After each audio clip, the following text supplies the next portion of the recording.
Hey, everybody, we're back. I think I hit the eject button. I don't know what just happened, but this is part two of the Thursday night show. Those of you who are joining us, like, what just happened?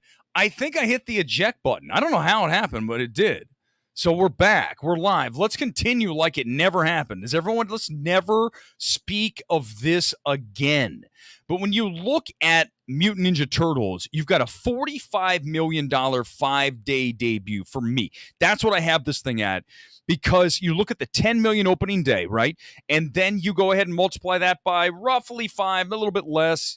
Let's take it at 45. That's going to do decent, but here's why the film is going to do better. By the way, those of you who just joined us again, I think I accidentally hit the eject button, and that would be my bad. So that's a first for MMT. I want to say we went through almost a year and a half now of doing this show.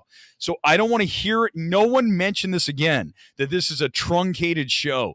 You got to watch it in two halves. This is like an episodic. Listen, here's what's going to happen with the Mutant Ninja Turtles. It's going to end up picking up business as it goes over the long haul, because the word of mouth, a cinema score, is going to be very strong. That will lead the film to a very solid multiple. I think that once the word really gets out on this film, it's 2 days in, we're going to see this film boom, bang, straight up. Okay. So there we go. There's our projector, 45 million. Let's keep going. Those of you who just joined us, I think I lost producer Nate when I hit the ejector seat. It's not over, but yet I just ejected it. I don't know what happened, Safik. I have no idea what happened, but it literally just, the thing just, and I go, I don't think I hit the button. Like, it just stopped. But it's part of the fun. It's live. At least you guys know it's live. I literally just stopped and I created a whole new thing that just says MMT Thursday. I'm like, shit, let's just go. Okay, let's keep moving, because now I have something I want to talk about in Fantastic Four. If you guys heard the news today that broke via Jeff Snyder, who's very tied into the business here in LA, I respect his opinion on films very much as well, because he's unfiltered. We need more of these people. And we're going to talk about Shills versus critics in just a moment. But let's talk about Vanessa Kirby. She has landed the role of Sue Storm in Fantastic Four. You can't do better than this. I mean, you can't do better from an actress, a pure thespian standpoint, than Vanessa Kirby, because she has proven over the past several years, especially, go back and watch Pieces of a Woman, very difficult film to watch. I mean, my God, the subject matter, brutalizing. But she is so strong in that film. If you want to have some idea of what she can do when it comes to delivering absolute emotion in this heavy film, my God. So that's a very good pick. I love her in that. Also, who are these other? You guys got to help me out here, because when I was looking at the other people being cast, I'm sitting here going, I don't think I know who these guys are. Okay, here we go. So I've got obviously Vanessa Kirby, Joseph Quinn. Who the hell is that? He's going to play Human Torch. I've never seen this guy in my life. For a minute, I thought it was Pullman's kid, the one from Maverick. It's not him. He looks just like him. Who is Joseph Quinn? No idea. He's skinny, and I guess that kind of works for the Human Torch, because you kind of have to be. It's kind of supposed to be like a thin dude, right? And Ebon Moss-Bachrach. The only time I've ever seen that guy in my life was in No Hard Feelings. Don't make me discuss that film again. I don't want to do it. So I don't even know. They're like two relative. I mean, let's call them unknowns, right? Maybe they've been on series. I don't watch series, guys. We watch movies. Vanessa Kirby, I know. The other two, I have no idea. But I would assume they bring the goods to end up getting the role, right? Your thoughts on that? Producer Nate's ejected, so I have no idea. I'm going to do it myself. Donald, the Bear. Okay, I don't watch the Bear. You guys, I should probably watch it, because I feel like everybody says the Bear is so great. Jen, thank you. Yes, appreciate it. Hit the like button for me ending the stream and then restarting the stream in a whole new YouTube page. I want some love for that alone. He was in Stranger Things. Okay. I don't watch Stranger Things. Do you see why this is very difficult for me when it is a series? It's episodic now. It's between Adam Driver and Dev Patel for it's got to be Driver. Dev's a really strong actor, but he's listen, man, I know we had this discussion before about, okay, let's do it. How we talked about Little Mermaid, right? Oh my God, Ariel's black. Oh my God. But Dev Patel, no. He can work as an actor, but not from, I'm sorry, I'm going to have to draw a line here. I don't know. Here comes everyone saying, oh God, Weber's race. Listen. Driver's better. But I don't see why we don't just put what's his ass in that was in the one. He was just in the Fantastic Four. He was in what was the movie? He was the short-lived shit. One of the Marvel movies I already forget. Why don't you bring him back? What's going on? Unbelievable. Okay, let's keep moving. This is going to be the big topic of the night. Well, okay, let me do one more before we get into that. Because I'm going to talk about this coming up. Shills or critics. That's going to be a long discussion with you guys coming in hard on that. Okay. But it might have come out wrong. Okay. Okay. Let's do this. Everybody, I'm going to put on my headphones. Did you guys hear this? I was trolling around on Twitter. By the way, this is a new microphone, everybody. I want you to I'm testing it out.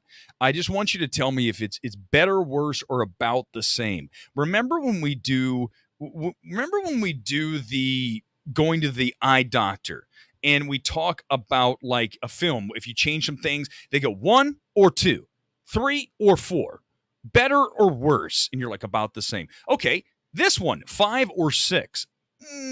That's what you're doing tonight with the mic. Is it better, worse, about the same? I need you to go ophthalmologist on the mic. That's your job here tonight. It's all I don't want. You have to leave that in the comments now that we have 2 different shows. Okay, here we go. No CGI for Nolan. You guys ready to see this? If you missed it, this is really fun because it's not going to surprise you because you know how Christopher Nolan rolls. He loves to do everything tangible. He doesn't want any CGI. So here it comes. Let's hit pause and let's bring up Christopher Nolan discussing his views on CGI. We chose a practical route, capturing everything in camera, even when it was strongly advised against by the production team, safety officers, and certain members of the cast, even when it would enhance the film or correct. Just real quick, that was him subtweeting one of the actors who said, even some of the actors, and then kind of paused. Let's listen one more time. Just so you guys know, he's absolutely shading someone. Here, listen here. Certain members of the cast. He paused. He passes there. He pauses. He passes too. So he says one more time. Just listen. And he's shading somebody. Advised against by the production team, safety officers, and certain members of the cast. He pauses before he says it. And then he pauses after. So someone, Robert Downey Jr., no, I don't know who it was, said, listen, Christopher, maybe it's not good if we actually blow shit up. Maybe we shouldn't because someone could lose their leg, have their eye blown out. I don't know how that would happen. Their eye would explode based on the Trinity Project. Okay, here we go. Let's listen to the rest. Even when it would enhance the film or correct visible mistakes, I avoided CGI at all costs. It wouldn't be honest. It wouldn't be authentic. When you do Chris's movies, things that when you read a script, let's just pause for a minute. He said it wouldn't be authentic. I love that. It wouldn't be honest. Because it's true, guys. Listen, when you watch a film like we talked about the Meg 2 in episode 1 of tonight's MMT, when you watch the Meg, you see shit effects and it takes you out of the movie, right? You're like, why am I even here? This isn't even, I'm not even in this world because it's computer bullshit. Here's a dinosaur and a giant shark and it just ate the T-Rex and it's all created on a computer. Nah. That's Nolan. Okay. You normally would think would be Nolan's like, no. Visual effects. You know that you're going to be doing this stuff practically. You can't film something made of CGI with a camera. Look, he has the IMAX camera trying to shoot literally the computer screen. It's so great.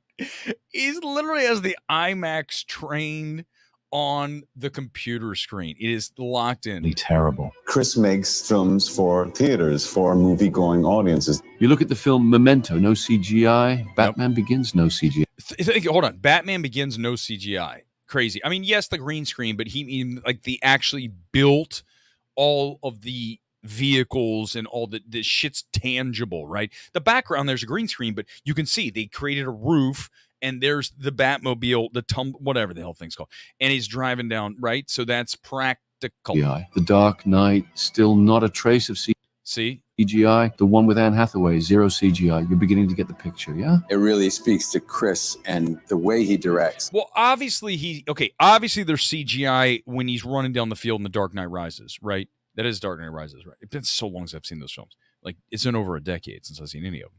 Dark Knight Rises 2012. So, yeah, that's clearly CGI, right? They didn't blow up the field, but he's saying that the football players are all actually running somewhere. Now, granted, he might even be in the stadium. I don't know about that shot. He might have the stadium and they ran in the stadium and they filled in the crowd, is my guess. That would be my guess. But obviously the explosion Speaks to CGI. Chris and the way he directs. All of the energy goes around the camera. That guy, you see that dude? That dude's flying. Let's zoom in. Can you guys see this? Hold on. This dude is absolutely flying through the air. He says he uses no CGI. This guy got cooked. If that's no CGI, my boy here is burnt up. He's like that fry you put in the toaster oven and you leave it, the little one, and the rest of them are all like normal size. And then it's like the one turns black because it's so small, it can't take the heat. Did I just mention that? That's what I eat all the time, sweet potato fries. And one of them's always black because it's too small. Not racist what I do. Working with this whole team was such a great camaraderie and listen to that score, by the way. Can I just stop? I'm sorry, I got to pause every like a second. The score. Oh my God, Ludwig Göransson, you better be winning an Oscar, brother. The commonality of we are going to get this in camera. I love Chris's dedication. Hold on. He just blew this shit. Nolan's like, let's sit back here. Like, boom! There's all the cardboard dudes. I mean, holy Chris's dedication. Here's the deal. True. To that. I mean, perhaps if we could build the computer inside the camera. He's crazy. Like the best directors. Christopher Nolan is bonkers. And that's not a bad thing. You need to be sometimes in life, right? God knows I go there. But seriously, that dude was fried. I assume that was a cardboard cutout. Just one more. I mean, just real quick. I just want to see that guy that was toast. Hold on. Where is it? The guy who was flying. Here, hold on. Where is it? It's got to be a cardboard cut. These guys are like just hanging. No wonder. There he is. There's our guy. Do you see right there? He's flying. Watch. Okay. There's the camera guy. Holy shit. Is that guy real? Hold on. You guys, I think that's the camera guy. Holy shit. He got killed. Did they cover this up? Camera. Look. He's dead. Oh my God. Dudes, last time, tell me if this guy's real. Watch. Okay, first of all, let's go really. Okay, look, dudes on a ladder. I assume that that's a cardboard or someone on a ladder. Okay, but just watch that. If that's a real person, that person's dead. Watch. Here he goes. But look, it's a real person. You know how it's a dummy, because when the explosion hits, you see the thing go like this. It's not like it's a cardboard like those other ones were. That boy got cooked. Oh my God. There's a lawsuit. There has to be something. He is flying. His leg's gone. But you know what he said? But I got to work with Nolan. I mean, it looks like it. It looks like he killed somebody. Maybe it's a dummy. We didn't. Is the whole video fake? No, wait. No, it says it's real, I think. I don't know. I mean, maybe it's all a joke. Whatever. That's kind of funny though. It's hilarious. But I'm telling you, Nolan's crazy enough to do this shit. No. Damn it. Oh my God. I wanted it to be real. I want. That's why they're so popular. I fell for it. But listen, here's the thing: is Nolan's fucking crazy, man. Like some of you might accuse me of being, but is another story. Nolan is a little batshitty, right? Because he just has to be to do what he does. I can't imagine putting that much work into something. When I do this show, you guys know, you watch. It's just shooting shit for an hour. I don't even think about it. I barely put together graphics. I'm like, let's just talk about some random shit. Whatever comes into my mind about the movies, let's go. And even some other stuff. I can't imagine having to be dedicated and say, we have to go out and shoot this today, and this has to be done, and then we have to edit. No. That's why we do it live. We don't do the tape shit. I don't have time to edit stuff. I just want to do it live. If it works, it works. If it doesn't, it doesn't. And most of the time, it doesn't work. But so what? That's what the magic of live is. We're better than Grace Randolph, that's for sure. She does it live. She's terrible. Oh, my God. She's reading a teleprompter. If you guys were watching Grace Randolph right now, she'd be doing this. She'd be like, guys, so I saw the Meg, and it was kind of boring. So I don't know. I mean, it felt like a sci-fi movie where the effects weren't very good. And then the first half's really slow. And I got really tired and bored. And then the second half picks up, but it's not even fun. It's like really lame reading off the teleprompter. Like, wait, the camera's here. No, I'm going to read right here because that's where the teleprompter is. It's easier. We don't do the teleprompter. Would be weird. If I did the whole show like this, you guys would be like, what the hell is he doing? What's he looking at? He's looking at the ring light. That's not normal. That's weird. But when I'm looking here, I'm looking at the computer. I'm looking at your comment. I'm not looking at the teleprompter. If I had a teleprompter, I'd put it here. And I'd be like, so guys, what did you think of the Meg 2? Did you think that it was good? Did you enjoy the film? Oh, shit, the teleprompter broke. Oh my God, this is the weirdest show we've ever done. Okay, here we go. Let's go back and get. Oh my God, yeah. Listen, Mutant Ninja Turtles is so much fun. Grace Randolph said RDJ's performance was awful. What? She's terrible. Now I'm getting angry. Max, why are you? I was perfectly fine. I was in a jovial mood tonight.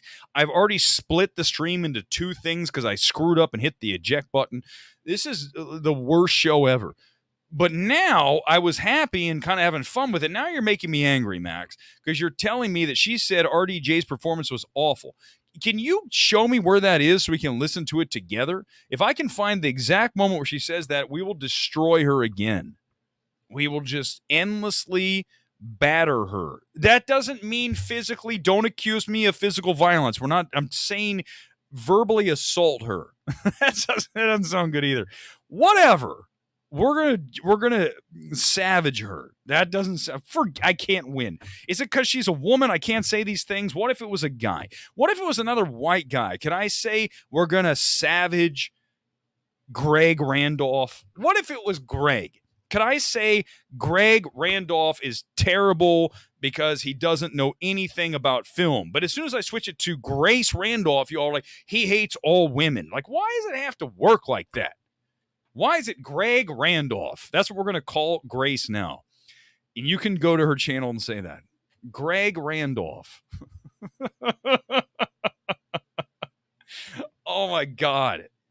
Well, Kuzma, I don't know. I don't watch. That's a funny comment. A waste of internet bandwidth. Some would argue this show is, and you'd probably be right. I mean, I can't argue that. Okay, a couple things. We're going to get into the big topic. Okay, big topic is Shills or critics. Be ready to go. I want to have fun with one more thing because this will be funny. I was digging through THR yesterday. I think this mic's better, by the way. I do. What do you guys think? Yes or no? Thumbs up or down? Right now. Mike, I know you've watched the show before. You all were like addicted. Is it better or worse? 1 or 2 tonight? This mic I just grabbed on Amazon. Is it better or worse than what you typically hear, or about the same? It's still as shitty as it was before. Maybe that's your answer. It's fine. You can do that. I'm good with that. Okay, this was hilarious when I saw this. Almost as I cannot believe I fell for that fake. Oh God, I'm gonna delete this stream when it's over. I'm just gonna get rid of it. It's gonna be gone. The second half of the stream. Okay, did you guys see this? A 4-hour haunted mansion. This is from Justin Simeon, the director. He had an interview with THR, okay? And it's a long, detailed interview. Some really cool stuff in here that I love to discuss, especially test screening. We'll get to that in a minute. But the first thing, I'm gunning through this, and I'm like, wait a second. What did he just say? He said there is a 4-hour version in this somewhere. Like, he had a 4-hour version. Go back and watch my Haunted Mansion reaction stream if you want. But I give Simeon credit. He says, nobody would want to sit through it, including myself. Amen to that, sir. You're 100% correct. I want to go down to the test screening part because this is really interesting. And here's what I want to tell you as I say this. I'm going to, for the 500th time, studios, forget all of those yahoos you bring in for the test screenings, and most of them are just that, clueless. They don't know what the hell they're talking about. Get rid of all of them. Get rid of all 250 that you have in that room. You need one person in there, and it's me. And what I will do as soon as it's over, I will sit there, and everyone will stand around and look like, wait a second, is he going to give the sign? Is he going to give? I want to tell you a story. This is a story I've never told. You guys ready? This is why you watch the show. If you didn't know, I used to be a sports reporter years ago in Milwaukee, Wisconsin, at the NBC affiliate. And I used to have to report on the Bucks, the Brewers, the Packers, the Badgers. So while I was there, Barry Bonds was going for his home run record, 700, whatever the hell it was. And it was back in, mid, like 20, what was that, 07, whatever. Here's the story. This is how I would be. I would be Barry Bonds in the test screening. And let me explain what that means. When he's getting ready to hit his record, he didn't do it, and everyone goes into the locker room, into the clubhouse for baseball, and we all are standing there. I've got a camera guy with me. By the way, no, you don't get this shit anywhere else. This is why you watch MMT, because I've lived this shit that's insane. We're all in this clubhouse, in the locker room, whatever you want to call it, and Barry Bonds is like hanging out on his phone. There wasn't even Twitter back then, so whatever. He's messaging somebody, and we're all sitting there waiting for him because we're wanting to get a soundbite, because when you work in local news, you're trying to get a soundbite from somebody that says, like, oh, I didn't get the record, but we'll try again tomorrow. I know that's lame, but that's what you do. Okay. You just want to hear Bonds say that. So we're all standing around, and there's a guy sitting next to Barry Bonds, and he's like the PR guy, and he's sitting right next to him, and he's just looking at Barry Bonds like this. He's just looking over at him like, and we're sitting around and we're going, shit, man, when's he going to talk? Like, Barry Bonds, you hear the stories about the ego of that man, and just the moment I was in that clubhouse with him, he was just so full of himself. We all were standing there, and the PR guy's going, no, not yet. He's looking at us going, no, don't come up to him now. Don't do it. And so finally, Barry Bonds did something with his head. He did something like this, and the PR guy goes and pointed. And we all rush in. I got my mic. You stick the mic in their face and you go, so Barry, you didn't get the record tonight. What, tomorrow maybe? And then he would talk. You jam the mic in his face. So that, by the way, I'd like some love for just that reenactment. Did you not feel like you were in the clubhouse? And he was just, that's how I'm going to be when I go to a test screening and I'm in there. There's going to be someone next to me, and I'm going to sit there like at the end of the MEG 2, and I'm have my eyes like this. And I'm going to do a signal. I don't know what it'll be yet. I'm just going to make it simple, go like that. And then the executives would come up, and I'd say, I'm ready to tell you what's wrong with this film. They go, oh, shit. Not what's good with it. Here's what's wrong. My God. First of all, let me start. Who greenlit this movie? Who's here? It's Les Grossman. I'm here. You, motherfucker, you're gone. Are you, dude? What? This movie's terrible. What are you doing? That would be me. So studios, save yourself some money and bring me in there. I will do it for less than that cost. They cost a fortune to run those things. And I'm always right, guys. You know that. Evaluation-wise, have I ever missed? Don't say Ant-Man 3. I swear to God, I'll block all of you, and I'll do the show in an echo chamber of 1, which is typically how it's done anyhow. Okay, so here we go. Here's the test. So that was my God, that was a left-hand turn. That's just, again, the story of this damn show. It's always get started on something and then we go into some weird area that makes no sense. I would love Grace Randolph to try to do that. She'd be like, what? You want to do live? My teleprompter's not working. I can't do what you just did. First of all, you weren't even in the locker room with Barry Bonds. She's like, what the fuck? What are you talking about?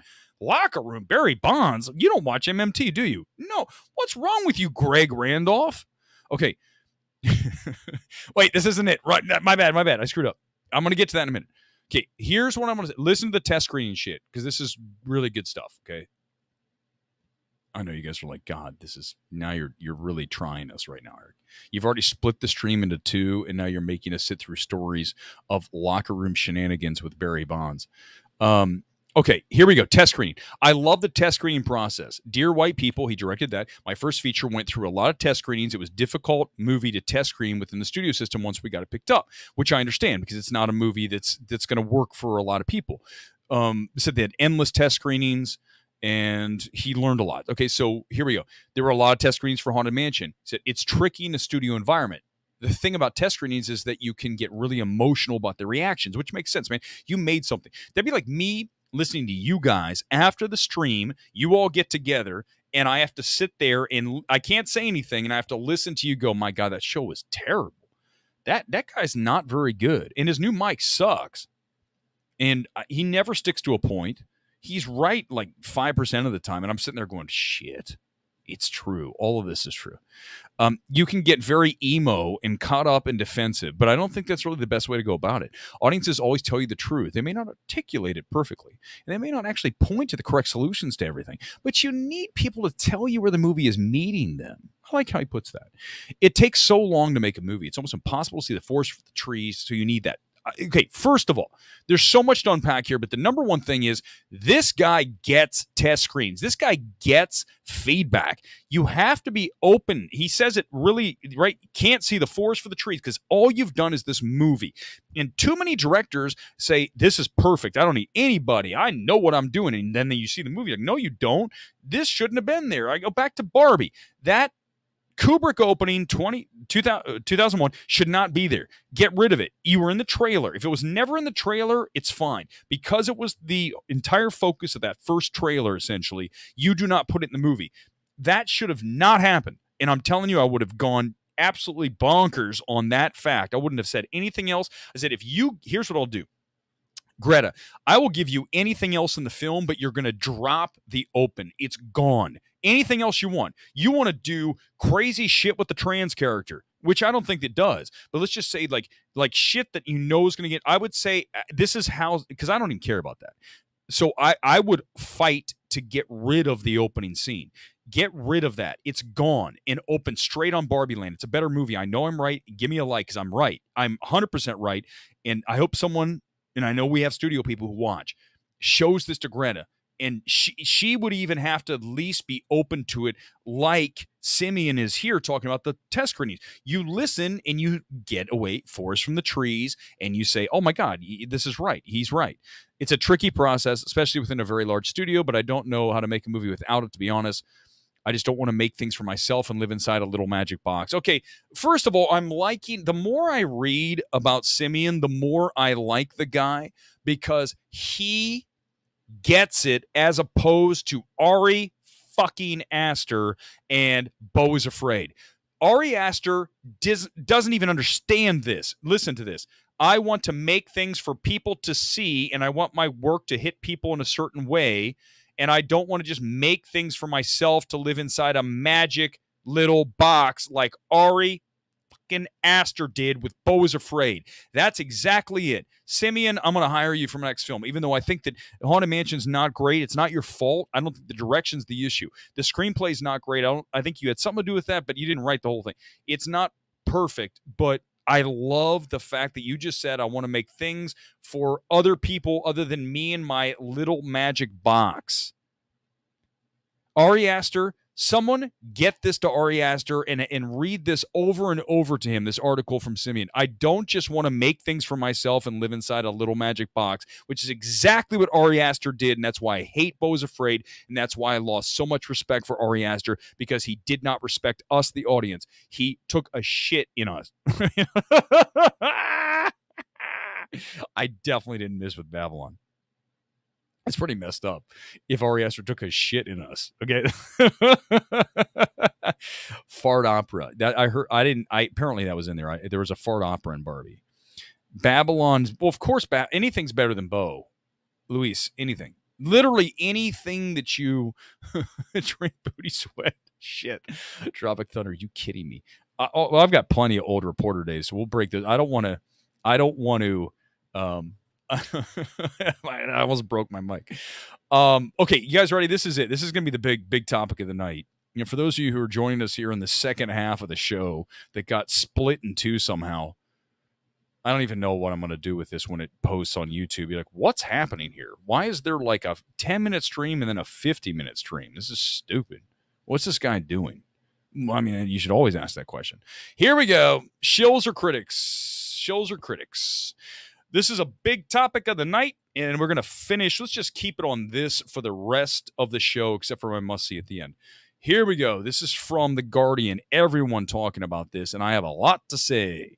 Who needs film critics when studios can be sure influencers will praise their films? We talk about it all the time. The shills out there that will say only positive things to get not money from the studios, to get access to the screenings, to post YouTube videos ahead of everybody else. And of course, what works better than anything when you love stuff or you hate it? You want one of the two. You don't want it in the middle. You want someone who adores a film or wants to drag it. And so these people are going to be positive, because look here, feel free to share your positive feelings about the film on Twitter after the screening. That's what the usher said during the London press preview screening of Barbie. Now, here's what I'm going to say, though. Listen to this. The audience didn't bat an eyelid, and it wasn't the first time my colleagues and I had heard such directives, yet we are left feeling censored. Why won't they allow for our negative reactions? Why should they get our positive ones? First of all, I'm going to call her out right now. I'm calling out the writer of this is, give me 1 second. She's not at the top. Is it Betsy Reed? No, who's the writer here? Why am I missing it? Hold on. I'm going to call this person out. I don't even see it. Oh, there it is. Manuela Lazic. Okay, here's what I'm going to say to her. First of all, she undermines her entire article with this first paragraph, and I'm explaining this to you. Here's why the article is already a miss. Because it says the embargo for reviews would not be lifted until 2 days later. That happens all the time. So here's the thing. They didn't tell her audience that they couldn't post negative social reaction. They said, the usher said, feel free to post your positive reactions. They're just trying to get you to do that. They didn't say you have to. So right off the bat, this whole article is kind of nullified. There's always a review embargo, and typically it is after the social media embargo. So what you have before is you have, let's say I see a movie on a Monday, right? Universal shows us Demeter, the next one. It's on Wednesday, actually, but let's just pretend it's on Monday. Then they say the review embargo is up on Wednesday. So that means you can send, as soon as you're done with Demeter, I can send a picture of me in the theater going, oh shit, like I just did tonight for the MEG. Those of you who missed the first half of tonight's stream, I'll show you the picture one more time. I'm sure you've already seen it. But I'm going to show it to you one more time, because this is, you can do this. You could come out of anything, Barbie, and go, this was me for Barbie. You can't post a review though for 2 days. Does that make sense, guys? Give me a like if you understand. Give me a thumbs up. So there's a difference. Social media reaction is me on Twitter going, this movie sucked ass. The next thing is the full review. That's why we have, as you guys know, a lot of times for these, we have these things called This Is Not a Review. Why? Because there's a review embargo, which means if I say it's a review, then they're going to come after me. A lot of times we go way past what a review embargo is. I mean, we go way into it. But if it's positive, hint, the studios don't care, right? Because they want positive feedback out. They want positive traction. Okay. So here's the point of the article. It's really long. I'm going to get to it. I'm just going to try to, summarize it tight. The studios want to have positive reactions to their films. I understand 100%. If you had a product, you don't want people trashing it. I mean, there's people that come into my comment section on the YouTube channel that say nasty things. I go, get rid of it. I don't want this shit in here. You can be constructive, but if you're going to be like, one person came in a few weeks ago, or maybe the last, who knows when, comment that was like, oh, look at this guy, that like just disrespectful. And I go, okay, you know what? We're going to remove that and don't do that shit. So if you're a studio, you want to control the output on the film. You don't want to have negative feedback out there blowing up. You want to have positivity. So I understand what they're doing. So the Shills help in that regard. But I will say that they did, Warner Brothers, in their defense, they did get critics in to see it. I saw it the Monday before it opened. Scott Menzel saw it Friday. He had critics in there. I had critics in there. So to say that nobody had a chance to see it early is not true. Okay, let's make sure that's not true. Maybe not everybody, but they didn't do the MEG 2, which screened for nobody. So Warner Brothers just controlled it more this time around. I don't blame them. I'm not saying it's the right thing. I'm telling you, here's what Warner Brothers got right about Barbie. This is the takeaway from how they managed the buzz for Barbie. They did not screen the movie too early. So part of that is going to be that you, the reviewer, might not get to see it as early as you may want to write up your 750-word article that no one's going to read about it. No one reads a 750-word review anymore. You know what they read? I have plenty of reviews on Rotten Tomatoes. Go look. They're there. I haven't done one in forever because you had to write 300 words, which is fine. That's manageable. But 700 words or people don't read that. You know what they read? The blurb, which is what? A tweet. That's all they care about now. That's what moves the world now. If you can have a concise, and I think I pretty good job of this, concise reaction in a tweet form, that's all anyone cares about. Why do you want to go into like the entire like nuts and bolts of the story and then at the end like a couple sentences? No, we want to talk about, when we did the MEG, did we even really talk about the story? A little bit. We talked more about what's wrong with it. It's about identifying the exact issues with the film or the things that work. Here's the other thing I want to say to anybody who is talking about, shills and critics. First of all, if a studio does not show you the movie early, I got news for you.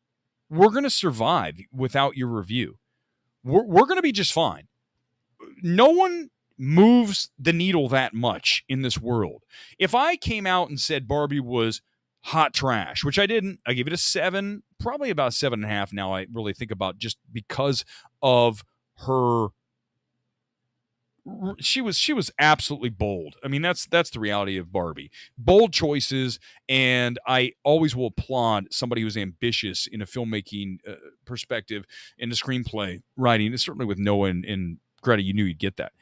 But if I came out and said Barbie is garbage, terrible film, it would still be at 800 million worldwide.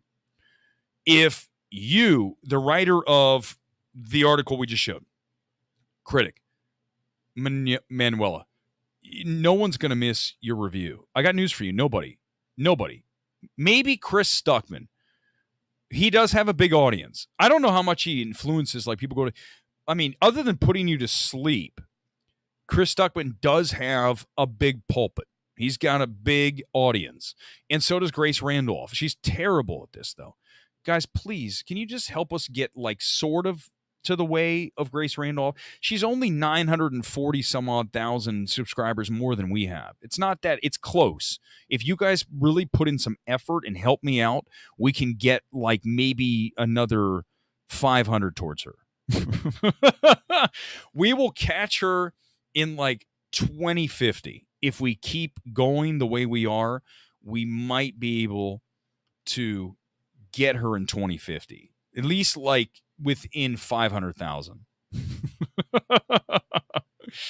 All right, here we go. Comment time. I'm running the show, so let's do it. I'm gonna get to your comments, and then we're gonna.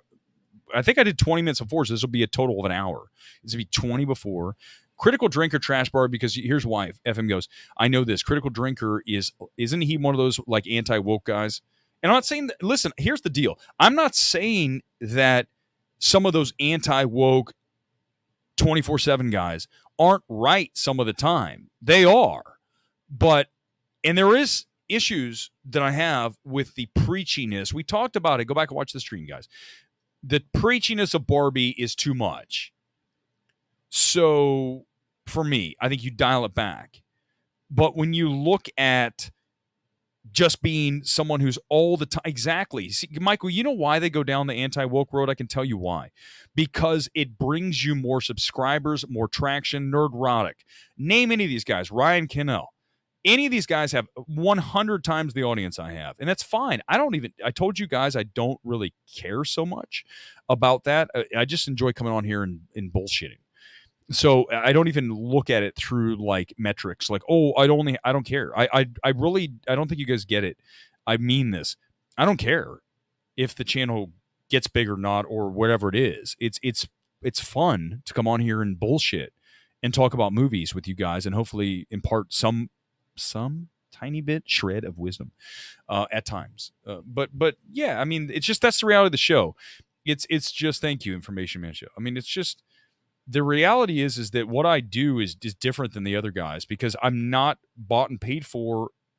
You know, the anti-woke guys aren't either, but they can't go against their audience. Their audience expects them to come out of Barbie and say it's hot trash, it is feminist garbage, all that stuff. And if they don't, and they come out and say what I said, that it has some really good stuff and some also things that are really, frustrating, then their audience goes, what?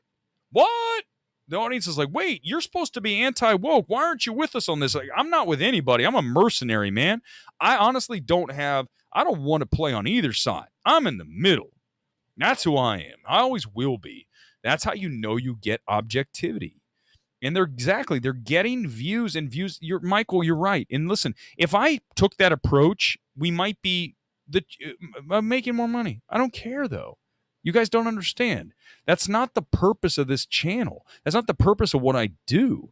I don't care. If it comes, it comes. I mean, whatever happens, I'm not gonna make it, I'm gonna say what I need to say to get liked. I'm gonna say what I need to say to get views. I'm gonna say what I need to say. No, I'm gonna say what I need to say the truth of what I believe to be exactly the situation with any film. So yeah. Film Twitter, Keenan, welcome to the channel, by the way. I don't even pay attention. Listen, here's what I do on Twitter now. I post things and I leave. Like I posted the video here, right? So hold on, here's me. This is me in the theater. I haven't even looked at the reaction here. Let's see. 47 likes. Woo, baby, let's go. I've made $0 on this. But it's like I just post things and go. Post and goes. It's actually the best way to go. And then I've muted and blocked people that are annoying. So whatever. It is what it is. I come on here and say what I need to say. And I've never said, listen, I've said some shit on here that's crazy that I can't believe people didn't come after like me. Just because I'm ready for it. I'm not afraid. Trust me. Luis, I'm not Zach Pope. No, please don't ever listen. If there's one person I don't ever want you guys to compare me to is Zach Pope. Please don't do that. That is actually the nastiest thing anyone's ever said to me. If you say that. Because why? I'm not saying he's a bad person.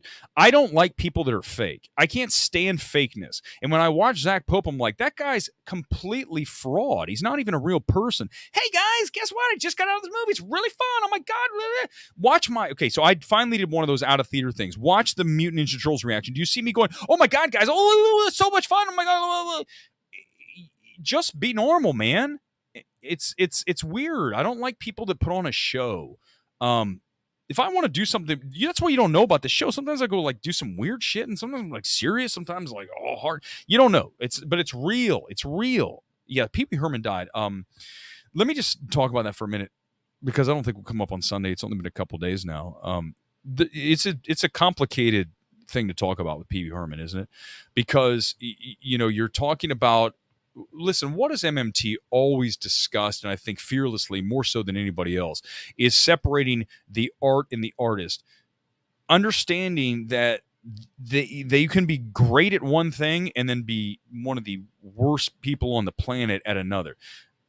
I bring up a Chris Benoit, an O.J. Simpson in the world of Hollywood, Harvey Weinstein. We've talked about these things, about how, yes, overall, the person's a complete piece of trash. Chris Benoit, if you don't know, killed his wife, killed his son. But, okay, horrific. Listen, come on. But what I'm going to tell you is that as a technical wrestler, if you go back and watch Chris Benoit in the ring, nobody was better than him. He was, if not the best, one of the best ring technicians in the history of professional wrestling, who happened to kill his wife and his kid.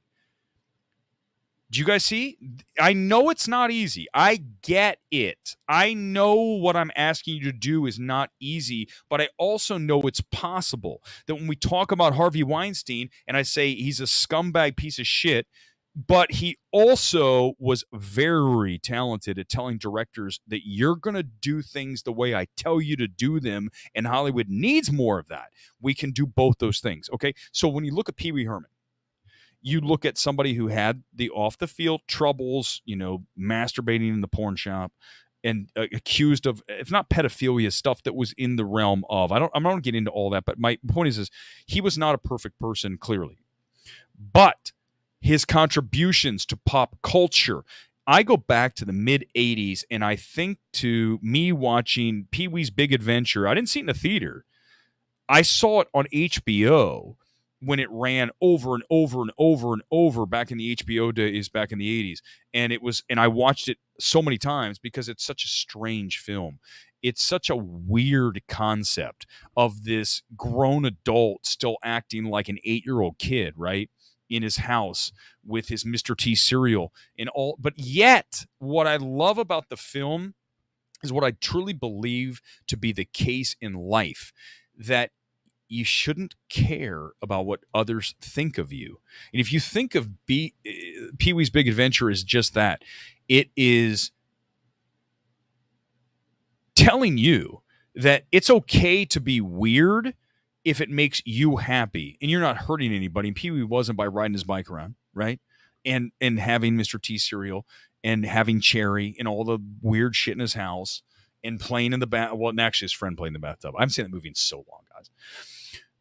But if you boil it down, it's about being yourself and not being afraid to be you. And God knows that's what we talk about all the time. But what Pee Wee Herman meant to pop culture in the 80s can't be understated. I mean, you can't understand overstated. You can't understand how big he was there. It was amazing. He's a big deal, but definitely Shooksy. I mean, they are. The thing is thank you, Michael. The thing is that who else would, by the way, just answer me this. Who else? Nice, Johnny. I love it. Smashing Pumpkins, 1979 is fucking amazing. I love that song. I love the remix of that song. It's like just the opening of that song is so great. It's my favorite of theirs. But who else would even bother? Who just honestly answer this? Who would even have the balls to say the Harvey Weinstein shit I say? In fact, I told you guys this story. I'll tell you again. I did Film Courage, and they asked me something, and I went there, and she. I forget her name, who runs the channel. She asked the questions at Film Courage. She goes, well, I don't think we can use that. I'm like, well, okay, fine. But I'm just telling you, I'm not afraid, because I just explained why I talked about Harvey Weinstein the way I did. And here's what I'm not going to allow. I'm not going to allow others to silence me when I am saying something that is understandable if you allow it to be. I'm not going to bend a knee. I'm not going to say I'm sorry, because I explained what I just did. And if you don't understand that, you're the problem, not me. You're the problem. And that's why this channel has the strength. Is I'm not going to back down. I'm going to call someone a shill. I'm going to call someone the whack review, because they are that. They're going to be a shill, and the review sucks, and that's the reality, and not subjective. If you recommend the MEG, you're not good at this. Like, you are objectively terrible at this if you think the MEG 2, the Trench, is exciting. That's true, Greasy Guido. It's true. My God, I didn't think of that. Film Courage did not have the courage to air my comment about Harvey Weinstein. That is so accurate. Greasy Guido, call him on that. I don't know, Martin. I have no idea what the stream's about. Don't ask questions like that. That's too big picture. This is the second half of a stream.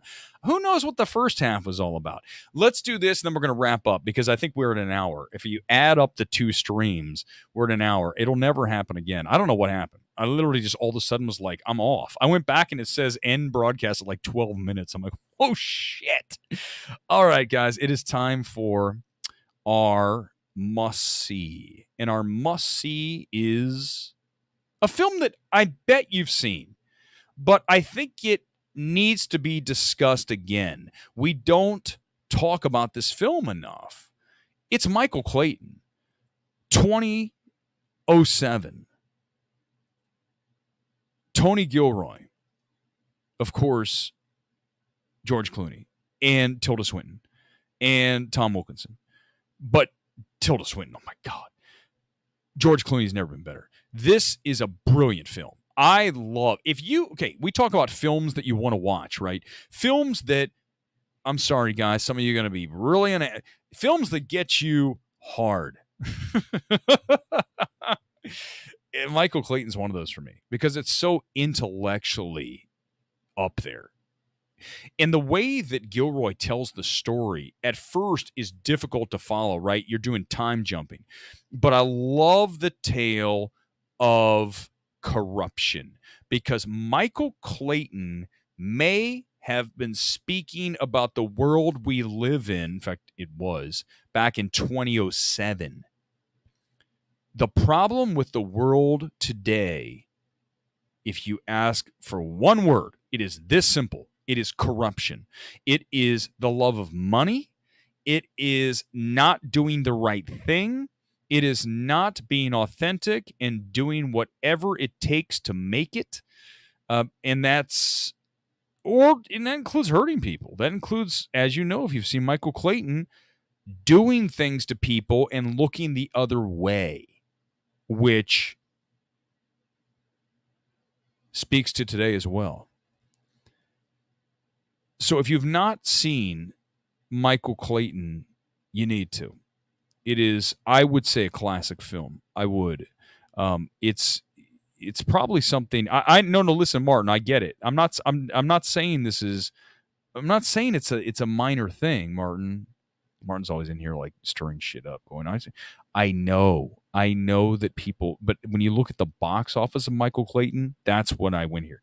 When I looked at Michael Clayton, I was going through and I said, well, the money was not that big. Okay. Yeah, that's right. Michael Clayton was the cleaner, right? I don't know what this year's tar is. I don't know yet, Mark. It's too early, man.